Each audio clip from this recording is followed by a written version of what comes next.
নমস্কার, আমি রূপসী হালদার। আজকে আবারও চলে এসেছি একটু নতুন পর্ব নিয়ে। পড়ছি অমৃত ভালো সেতুকে। লেখনী তুলেছেন সালমা চৌধুরী। পর্ব 21। তৎক্ষণাৎ মেঘের অভিব্যক্তি বদলে গেল। জল শক্ত হয়ে এলো। দীর্ঘশ্বাস ছেড়ে কপাল কুঁচকালো। মনে মনে বলল, আমি ওনাকে নিয়ে ভাবছি কেন? ওনাকে নিয়ে ভাবার তো মানুষ আছেই। তাছাড়া উনি আমায় মেরেছেন, তার শাস্তি আল্লাহ উনাকে দিয়েছেন। আমার তো এতে খুশি হওয়ার কথা।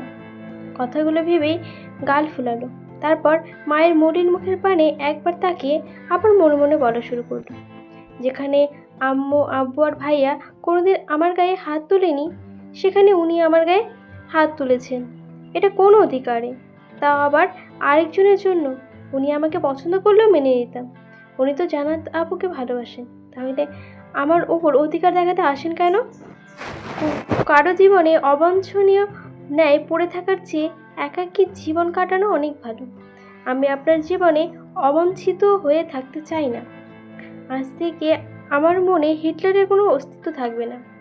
একবার সুস্থ হয়ে শুধু আমার জীবনের সকল সিদ্ধান্ত আমি নেব। আমার ব্যাপারে কাউকে নাক গলাতে দেব না। হালিমা খান মেয়ের কপালে হাত রেখে ব্যস্ত হলেন জলপট্টি দেওয়ার জন্য। গতকাল থেকে নাওয়া খাওয়া এক করে মেয়ের যত্ন নিচ্ছেন। চোখ মুখে ক্লান্তির ছাপ স্পষ্ট। মেঘের মাথায় জলপট্টি দিতে দিতে মেঘের চুলে হাত দিলেন। দীর্ঘ চুলে জট লেগে অগোছালো হয়ে আছে। হালিমা খান কোমল কণ্ঠে মেঘে বললেন, তুই সুস্থ হলে তোকে নিয়ে পার্লারে যাব। মেঘ ছোট্ট করে শুধালো, কেন? হালিমা খান শ্বাস ছেড়ে শীতল কণ্ঠে বললেন, তোর চুলগুলো কাটতে হবে। মেঘ আতকে উঠলে বলল, না, চুল ছোট করবো না আমি। হালিমা খান মেয়ের মাথায় হাত বুলাতে বুলাতে ঠান্ডা স্বরে বোঝাচ্ছেন, তুই তোর নিজেরই যত্ন নিতে পারিস না, চুলের যত্ন কিভাবে নিবি?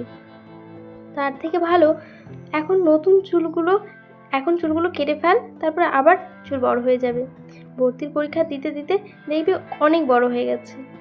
মেঘ চুপচাপ মায়ের কথা শুনেছে, কোনো প্রতিবাদ করলো না। চোখ বন্ধ করে শুয়ে আছে। এখনো জ্বর 100 ডিগ্রি ফারেনহাইটে আছে। ওষুধ খাওয়ানো হচ্ছে, তারপরও কমছে না। প্রয়োজন ছাড়া কারোর সাথেই কথা বলছে না। সারাক্ষণ চোখ বন্ধ করেই শুয়ে থাকে, আর না হলে ঘুমায়। তানভীর বিকালে বের হয়েই এমপি সম্মেলনে গেল, যেখানে প্রোগ্রাম শেষ করে তারা কয়েকজন মিলে এলাকায় বেরিয়েছে ভোট চাওয়ার জন্য। এক গলিতে কয়েকটা বাসায় ভোট চাওয়ার পর আচমকা তানভীরের নজর পড়ে মেইন রোডে। সাথে কয়েকজনের দায়িত্ব দিয়ে তানভীর দৌড়ে বেরিয়ে গেল সেখান থেকে। মেইন রোডে এসে গলা উঁচু করে ডাকলো, এই মেয়ে দাঁড়াও। বন্যা সহসা পেছনে ঘুরল। তানভীরকে দেখে বিস্মিত হয়ে বলল, ভাইয়া আপনি? তানভীর কয়েক কদম এগিয়ে বন্যার মুখোমুখি হয়ে গম্ভীর কণ্ঠে প্রশ্ন করল, আমি তোমার কোন জন্মের ভাই? তানভীরের গোমরামুখ কথায় বন্যা কিছুটা ভাবার জায়গা খেলো। উদ্বিগ্ন কণ্ঠে বলল, না মানে আপনি মেঘের ভাই তাই। তানভীর এবার কিছুটা কড়া স্বরে বলল, আমাকে ভাইয়া ডাকার অধিকার শুধু মেঘের। তোমার ইচ্ছে হলে তানভীর ভাই বলতে পারো, কিন্তু মেয়ের পেটের ভাইয়ের মতো ভাইয়া ভাইয়া বলে ডাকবা না। বন্যা আস্তে আস্তে বিড়বিড় করলো, মেঘের ভাইগুলো এমন খিটখিটে কেন? এতদিন শুধু মেঘের মুখে শুনতাম, এখন দেখি সত্যি সত্যি। তানভীর টিস্যু দিয়ে নাক মুছে ছোট্ট করে শুধালো, কোথায় যাওয়া হচ্ছিল? বন্যা ততষ্ট হয়ে বলল, ফুচকা খেতে। বন্যা পুনরায় স্বাভাবিক কণ্ঠে প্রশ্ন করলো, আপনি এখানে কেন ভাইয়া? প্রশ্ন শেষ করার আগেই চোখ পড়ল তানভীরের দিকে। তানভীর তীক্ষ্ণ দৃষ্টিতে চেয়ে আছে। বন্যার ঢোক গেলে ছোট্ট করে বলল, সরি তানভীর ভাই। তানভীর মুচকি হেসে উত্তর দিল, সামনের নির্বাচন, তাই ভোট চাইতে এসেছিলাম। বন্যা নিরুদ্বেগ কণ্ঠে বলল, ও। তানভীর কপাল কুঁচকালো, এভাবে রিয়্যাক্ট করলে কেন? আমাদের এমপিকে কি পছন্দ না? ভোট দিবা না? বন্যা আতঙ্কিত কণ্ঠে তাকালো তানভীরের দিকে, বাম হাতে মাথা নাড়িয়ে বলল, না না, তেমন কোনো বিষয় না। তাছাড়া আমি তো ভোটারই হয়নি এখনো। তানভীর বিরক্তি নিয়ে বলল, তাতে কি হয়েছে? তোমার আব্বু আম্মু বড় বোন তো আছে, তারা তো ভোটার। যেভাবে রিয়াকশন দিচ্ছ মনে হচ্ছে গোষ্ঠীর কাউকে ভোট দিতেই দেবে না। বন্যা মুখ ফুলিয়ে শ্বাস ছেড়ে আস্তে করে বলল, আপনাদের এমপিকে ভোট দিতে বলবো? ঠিক আছে। তানভীর মোলায়েম কণ্ঠে বলল, ঠিক আছে, এখন বাসায় যাও। কিছুক্ষণের মধ্যেই তোমাদের বাসায় আসছি। সবাইকে হালকা নাস্তা দিও। বন্যার চোখ গোল গোল করে চাইলো, তারপর ছোট্ট করে বলল, আমি ফুচকা খেতে যাচ্ছিলাম। তানভীর কণ্ঠ ভারী করে বলল, একদিন ফুচকা না খেলে কি মরে যাবে? বন্যা নির্বাক চোখে চেয়ে রইল। তানভীর গলা কাকড়ি দিয়ে পুনরায় বলে উঠল, ভেবো না তোমার জোর করছি। সত্যি বলতে সম্মেলন থেকে সরাসরি এদিকেই চলে এসেছি। ওরা সকালের পর থেকে এখনো কিছু খায়নি। আমাদের এদিকে নাস্তা খাওয়ার মতো কোনো দোকানও দেখতে পাচ্ছি না, রেস্টুরেন্ট কিছুই নেই। কাজ না শেষ করে যাওয়াও সম্ভব না, আবার সন্ধ্যার আগে কাজ শেষ করতে হবে। তুমি বনুর বেস্ট ফ্রেন্ড, সেই সুবাদে তোমাকে বলছি, আমাকে না খাওয়ালেও চলবে, কিন্তু ওদের যদি একটু চা বিস্কুট বা হালকা কোনো নাস্তার ব্যবস্থা করে দিতে পারো তাহলে খুব ভালো হতো। বর্ণা স্বাভাবিক কণ্ঠে বলল, জি অবশ্যই, আমি বাসায় গিয়ে ব্যবস্থা করছি। আপনি সবাইকে নিয়ে বাসায় আসবেন প্লিজ। বর্ণা পুনরায় প্রশ্ন করলো, বাসা চেনেন? তানভীর উপর নিচ মাথা নাড়ালো। বর্ণার কথা না বলে বেরিয়ে গেল, চুপচাপ বাসার দিকে হাঁটা দিল। বর্ণাদের মধ্যবর্তী পরিবার, বাবা সরকারি কর্মকর্তা, বর্ণারা 2 বোন 1 ভাই। বর্ণার বড় বোনের স্নাতক শেষ, এখন চাকরির জন্য পড়াশোনা করছে আর বিভিন্ন চাকরির পরীক্ষা দিচ্ছে। বর্ণা ছোট মেয়ে, তাছাড়া বর্ণার একটা ছোট ভাইও আছে, এখন ক্লাস 8-এ পড়ে, নাম রিদ। বর্ণা বাসার দিকে গিয়ে আম্মু আর বোনকে বলল রান্নার ব্যবস্থা করতে।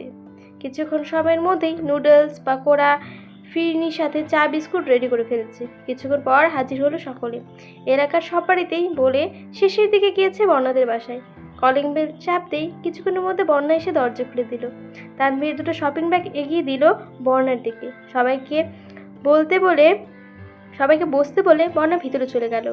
বর্ণার আম্মু সকলকে নাস্তা দিতে ব্যস্ত। বর্ণার বোন কাজ শেষ করে আগেই নিজের রুমে চলে গেছে। একটা শপিং ব্যাগ খুলতেই চোখে পড়লো পার্সেল করা ফুচকা। বর্ণা আশ্চর্য নয়নে তাকিয়ে আছে আর বিড়বিড় করে বলছে, তানভীর ভাই আমার জন্য ফুচকা এনেছেন? উনি কবে থেকে এত ভালো মানুষ হলেন? তারপর দ্বিতীয় শপিং ব্যাগ খুললো, এতে আপেল, মালটা আরও কী যেন ফল।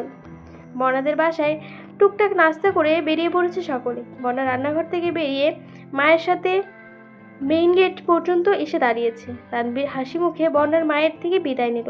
তারপর বর্ণার দিকে চেয়ে স্বাভাবিক কণ্ঠে বলল, তোমার বান্ধবী অসুস্থ, খোঁজ নিও ওর, আসছি। তারপর চুপচাপ বেরিয়ে গেল তানভীর। তানভীর যাওয়ার পরপরই বর্ণার রুমে এসে মেঘকে কল দিল। টানা 2 বার কল বেজে শেষ হয়ে গেল, তৃতীয়বার রিসিভ করলো। বর্ণা চিন্তিত স্বরে শোধালো, তুই নাকি অসুস্থ, কি হয়েছে তোর? মেঘ জ্বরের ঘরে কথা বলতে পারছে না, কাঁপা কাঁপা গলায় বলল, জ্বর, তোকে কে বললো?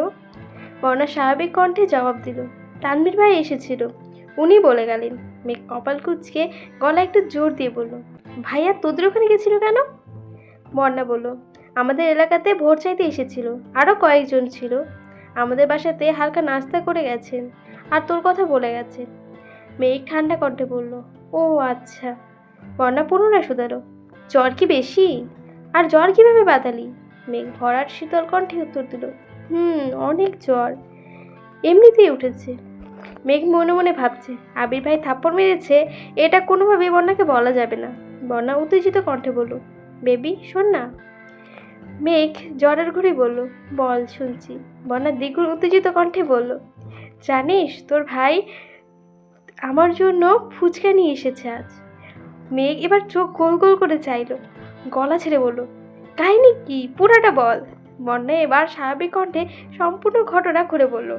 সবটা শোনার পর মেঘের সোজাসাপটা উত্তর, শোন, আমার ভাই যতই রাগ দেখাক না কেন, দিন শেষে আমার পছন্দের সব জিনিস ভাইয়া এনে দেয়।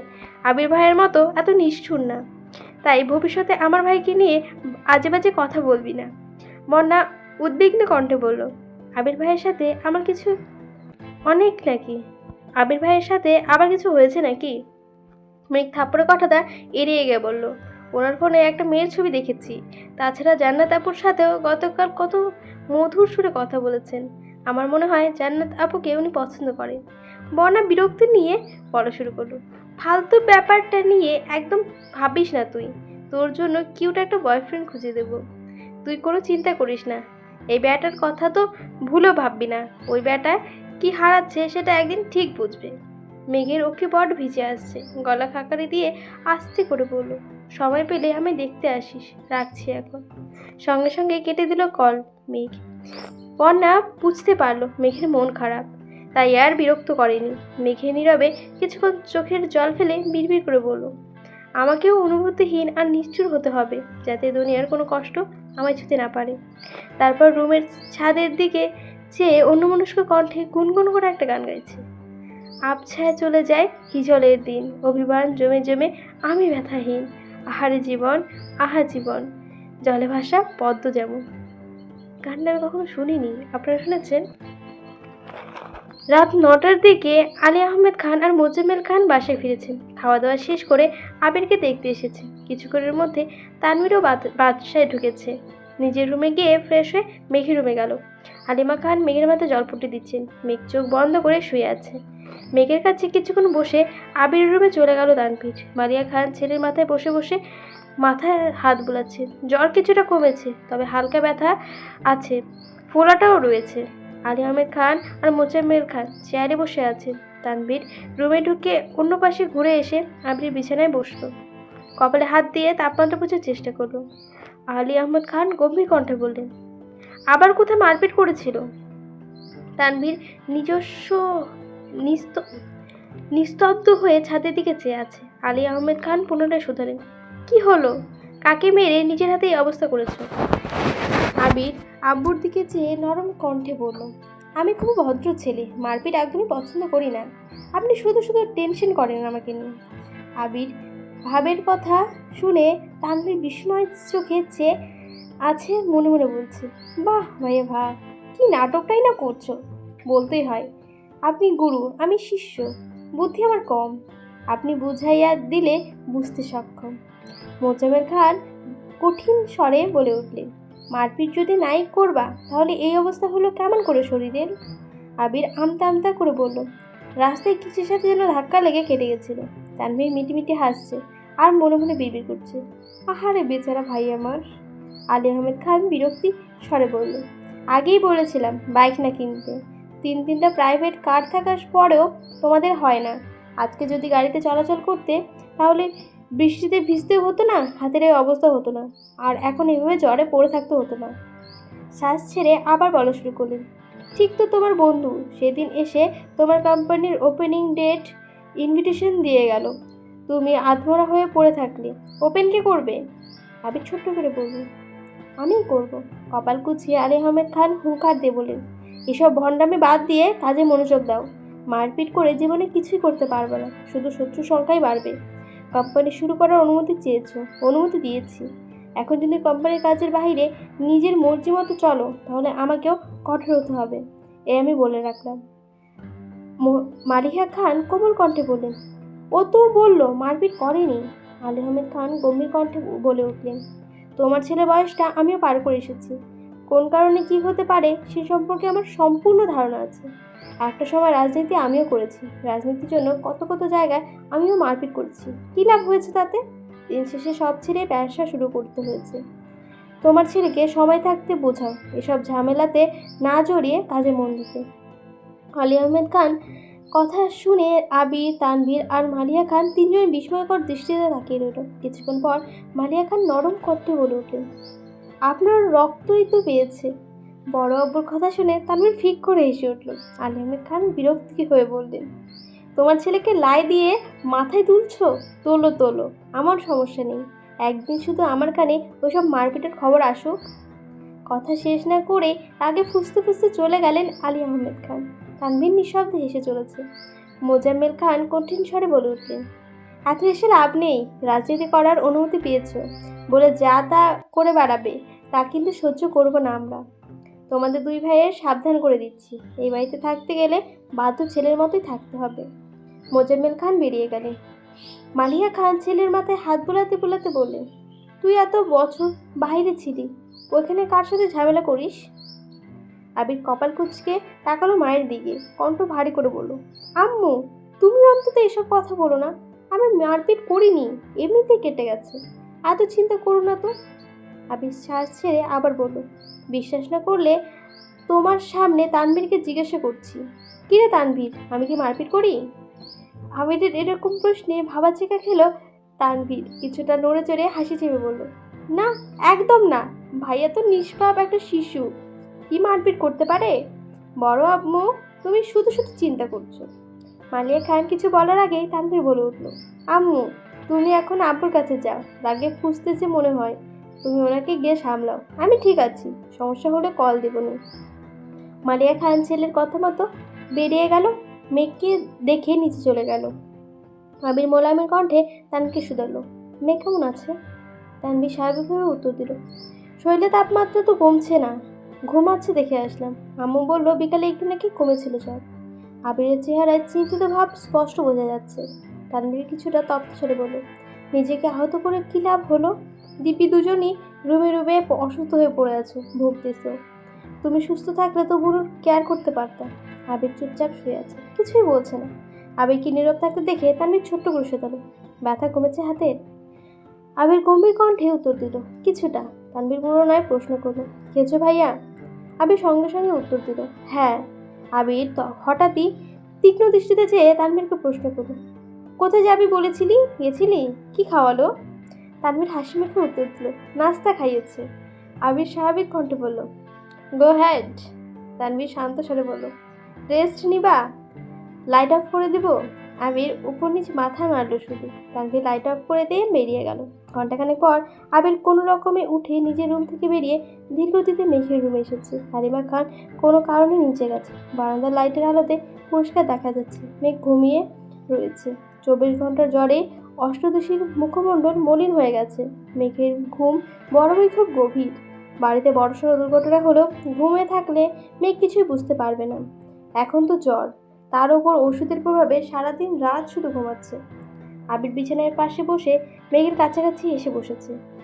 বাম হাত এগিয়ে দিল অষ্টাদশীর কপাল বরাবর। জ্বরের তীব্রতা বুঝতে পেরে দীর্ঘশ্বাস ফেলল। অষ্টাদশীর চুল হাতে বোলাতে বোলাতে বিড়বিড় করে বলল, আল্লাহ, ওর সব ব্যাধি আমায় দাও, তুমি ওকে সুস্থ করে দাও, সুস্থ করে তোলো প্লিজ। ওর এই অসুস্থতা সহ্য করার ক্ষমতা আমার নেই। কিছুটা সময় নিস্তব্ধ হয়ে চেয়ে রইল অষ্টাদশীর ক্লান্ত বদলে। মনে মনে কত শত ভাবনারা যেন বাঁধ ভেঙে ছোটাছুটি করছে। মাথায় হাত বোলাতে বোলাতে শীতল কণ্ঠে বলা শুরু করলো, আই এম সরি মেঘ, আর কোনো দিন তোর গায়ে হাত তুলব না। প্লিজ এবারের মতো মাফ করে দিস আমায়। গত 9 বছরের মতো এবার অন্তত দূরে সরিয়ে দিস না। রাগ কর আর যাই কর না, কিন্তু কথা বলিস প্লিজ। তুই কথা না বললে এবার হয়তো দেশ নয় দুনিয়া ছেড়েই চলে যাব। কথাগুলো একেবারে বলে দীর্ঘশ্বাস ছেড়ে ধীর পায়ে রুম থেকে বেরিয়ে গেল নিজের রুমে। আবির রুমে গিয়েই ফোন হাতে নিয়ে ডাক্তারের নাম্বারে কল দিল। ডাক্তারের সাথে কথা শেষ করে ছোট্ট একটা পৃষ্ঠাতে দুটো ওষুধের নাম লিখতে লিখতে তানভীরকে কল করলো। তানভীর 1 মিনিটের মধ্যে রুমে হাজির হলো। আবির ওয়ালেট থেকে 1000 টাকার নোট বের করলো। ওষুধের নাম লেখা পৃষ্ঠা আর টাকাটা তানভীরের দিকে এগিয়ে দিয়ে বলল, কষ্ট করে এই দুটো ওষুধ নিয়ে আসবি প্লিজ, আর বাকি টাকা দিয়ে ওর জন্য খাবার নিয়ে আসিস। তানভীর পৃষ্ঠা হাতে নিয়ে ঠান্ডা কণ্ঠে বলল, টাকা লাগবে না, আমার কাছে আছে। তানভীর শক্ত কণ্ঠে বলল, নিতে বললাম নেই, আর ওষুধ এনে একটা একটা করে ওকে এখনই খাইয়ে দিস। তানভীর ঠিক আছে বলে টাকা নিয়ে বেরিয়ে পড়েছে। আবির বিছানার সাথে হেলান দিয়ে বসে ফোনের ওয়ালপেপারে দেয়া মেঘের ছবিটা মনোযোগ দিয়ে দেখছে। আবির দেশে ফেরার পর শুক্রবার যখন আত্মীয়রা আবিরকে দেখতে এসেছিল, সেই সময় সোফায় আবির আর মেঘ মুখোমুখি বসেছিল। তখনই আবির মেঘের ছবি তুলেছে। সেই ছবিটাই এডিট করে ওয়ালপেপারে রেখেছে। ছবিটা দেখতে দেখতে হঠাৎই ঠোঁটের কোণে এক চিলতে হাসি ফুটে উঠল আবিরের। তারপর গুনগুন করে গান গাইতে শুরু করলো, তুই তো আমার সব রে পাগল, তুই তো আমার সব, তুই তো আমার বেঁচে থাকার বড় অনুভব। গানটা ভীষণ সুন্দর, সত্যি ভীষণ সুন্দর। কেটে গেল 2 দিন। আবির কিছুটা সুস্থ হয়েছে। এই দুদিনে মেঘের জ্বর কমেছে ঠিকই, তবে শরীর অতিরিক্ত দুর্বল। হালিমা খান ঘন্টায় ঘন্টায় মেয়ের জন্য এটা সেটা রান্না করে নিয়ে এসেছেন আর মেঘকে জোর করে খাওয়ান। আবির রাতে দিনে বেশ কয়েকবার করে মেঘকে এসে দেখে যায়। মেঘ সজাগ থাকলেও আবির দেখলে চোখ বন্ধ করে শুয়ে থাকে। আবির 2-1 কথা বললেও মেঘ যেন নিস্তব্ধ হয়ে থাকে, নিজস্ব সর্বোচ্চ মাথা নাড়ে শুধু। রবিবার রাতে আবির বিছানায় বসে বাম হাতে ল্যাপটপে কাজ করছিল। আগামীকাল 1 তারিখ, আবিরের অফিসের ওপেনিং ডে। ইকবাল খান দরজায় এসে হালকা কাশি দিয়ে বললেন, ভেতরে আসবো? আবির ল্যাপটপ থেকে চোখ সরিয়ে কাকামণির দিকে চেয়ে বলল, কাকামণি ভেতরে এসো। ইকবাল খান চেয়ারে বসতে বসতে শুধালেন, শরীরের কী অবস্থা এখন? কালকে অফিস করতে পারবি? আবির ঠান্ডা কণ্ঠে জবাব দিল, পারবো। তাছাড়া রাকিব রাসেল তো আছেই, সমস্যা হবে না আশা করি। ইকবাল খান একটু শান্ত কণ্ঠে বললেন, কালকে কিন্তু বাইক নিয়ে বের হবি না, আমি তোকে নিয়ে যাব। আবির মাথা নিচু করে বলল, আমি যেতে পারবো বাইকে। ইকবাল খান এবার একটু রেগেই গেলেন, তোকে তো তোর বাবা চাচার সাথে যেতে বলছি না, তুই আমার সাথে যাবি। আমি তো নিজের টাকা দিয়ে গাড়ি কিনেছি, এখানে ওদের অধিকার নেই। আবির গভীর কণ্ঠে বলল, তারপরও। ইকবাল খান রাগান্বিত কণ্ঠে বলে উঠলেন, তারপরও বলতে কিছু নেই, তুই আমার সাথে যাবি, এটাই শেষ কথা। আর তুই যদি এই অবস্থায় বাইক নিয়ে বের হয়ে যাস, তখন তো ভাইজান ডাইরেক্ট নিষেধ করবেন। এখন তো বারবার আদেশ মানতে ঠিকই বাধ্য হবি এত ঝামেলার দরকার নেই, তুই কাল থেকে আমার সাথে যাচ্ছিস, এটাই শেষ কথা। আবির দীর্ঘশ্বাস ছেড়ে বলল, ঠিক আছে। সোমবার সকাল সকাল আবির একেবারে পরিপাটি হয়ে রুম থেকে বের হয়ে মেঘের রুমে ঢুকলো। ফিটফাট সুদর্শন আবির ভাইকে দেখে মেঘের বুক ভেতর ধুকপুক শুরু হয়ে যাচ্ছে। মেঘ বিপুল চোখে তাকিয়ে দেখছে, নিজেকে প্রশ্ন করছে, ওনাকে এত ভাল লাগে কেন? দেখলেই যেন মনটা শান্তিতে ভরে যায়। আবির মেঘের কাছাকাছি এসে মোলায়েম কণ্ঠে শুধালো, বসতে পারি? মেঘ নির্বাক দৃষ্টিতে তাকিয়ে রইল। কয়েক মুহূর্ত পর মাথা হেলিয়ে বোঝালো বসার জন্য। আবির মেঘের কাছাকাছি বসে মাথা ঠান্ডা হাতে মেঘের কপালে আলতো করে ছুঁতেই মেঘ কিছুটা কেঁপে উঠল। আবির চিন্তিত স্বরে বলল, জ্বর তো নেই, তারপরও চোখ মুখ এত শুকনো লাগছে কেন? খাস না কিছু? মেঘ কিছুই বলল না। আবির পুনরায় বলল, বাইরের কিছু খাবি? আসার সময় নিয়ে আসবো? মেঘ সঙ্গে সঙ্গে মাথা নাড়ল, না করল। আবির উদ্গ্রীব হয়ে বসল, বলল, কি খাবি বল? রেস্টুরেন্টে খাবার? কেক, বিস্কিট, চানাচুর, চিপস, চকলেট নাকি আইসক্রিম? মেঘ আস্তে আস্তে বলল, কিছু খাবো না। আবির ভ্রু নাচিয়ে শুধালো, চিপসও খাবি না? মেঘ ছোট করে বলল, না। না বলেই সঙ্গে সঙ্গে ওষ্ঠ উল্টালো। আবির তীক্ষ্ণ দৃষ্টিতে চেয়ে দীর্ঘশ্বাস ছেড়ে বলল, আচ্ছা বাদ দে, আজ আমার নিজস্ব অফিসের প্রথম দিন, দোয়া করিস আমার জন্য। মেঘ আশ্চর্য নয়নে তাকে মনে মনে ভাবছে, আবির ভাই আমার কাছে দোয়া চাইতে এসেছে, এটা কি স্বপ্নে নাকি?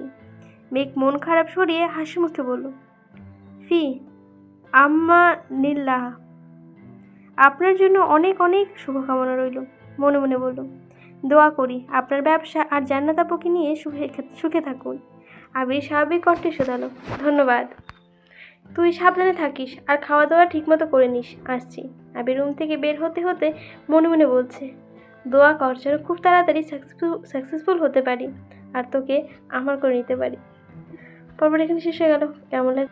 ভালো লাগলে অবশ্যই লাইক, কমেন্ট এবং সাবস্ক্রাইব করে দেবেন। আসছি আজকে। ধন্যবাদ।